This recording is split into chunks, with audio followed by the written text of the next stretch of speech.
ஐயா வணக்கம். நான் தமிழகத்தை சேர்ந்த திருவாரூர் மாவட்டம் இளங்கோடி பகுதியில் இருக்கேன். இதோ பாருங்கள், இந்த நெல்மணி எல்லாம் பழுத்து நல்லா அறுவடைக்கு தயாராக இருக்குது.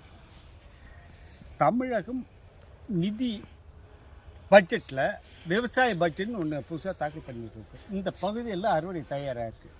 அப்போ இதே பகுதியில் வட டெல்டான்னு சொல்லக்கூடிய காவேரி பட்டின அந்த நீர்நிலைகளில் உள்ள எல்லா பகுதியிலும் ஒரே நிலையில் அறுவடை செய்யக்கூடிய பகுதியில் அந்த செப்டம்பர் 1 மட்டும் அந்த விலைவாசி அந்த நெல் விலை உயர்வுக்கு காரணம் ஏன்?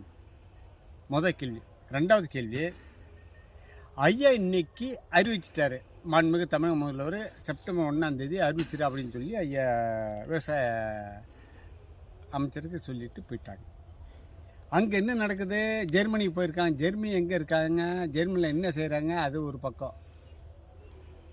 ஐயாவிட்ட நான் முதல்வர்கிட்ட நான் பணிந்து கேட்டுக்கிறேன், திருவாரூர் மாவட்டம் எதுக்கு புகழப்பெற்றது? ஏன் அந்த திரு மாவட்டம் இவ்வளோ வறுமையில் இருக்குது? அந்த கலெக்டர் அலுவலகம் என்ன மண்ணை பூசி வழங்கப்பட்டிருக்கு?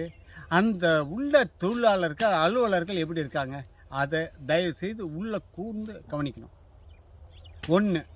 ரெண்டாவது, மிகப்பெரிய வறுமை நிறைந்த மாநிலமாக கருதப்படும் தமிழ்நாட்டில் குறிப்பாக இந்த மிகப்பெரிய சித்தாந்தம்ல ஐயா ரொம்ப இளமை, அந்த வறுமை, அந்த படிப்புன்னு சொல்லக்கூடிய அந்த கூலிக்கு போராடக்கூடிய அந்த கம்யூனிஸ்ட்னு சொல்லக்கூடிய சித்தாந்தங்கவாதிகள் இருக்காங்க. இங்கே திருவாரூரில், நாகப்பட்டினத்தில், மயிலாடுதுறையில், தஞ்சாவூரில் பெரிய புரட்சி பண்ணிக்கிட்டு இருந்தாங்க. இனி பண்ணணுமா வேணாமான்னு சொல்லி பிரசாந்த் கிஷோர்கிட்ட ஒரு அறிக்கை கொடுத்துருக்கேன். எப்படின்னா,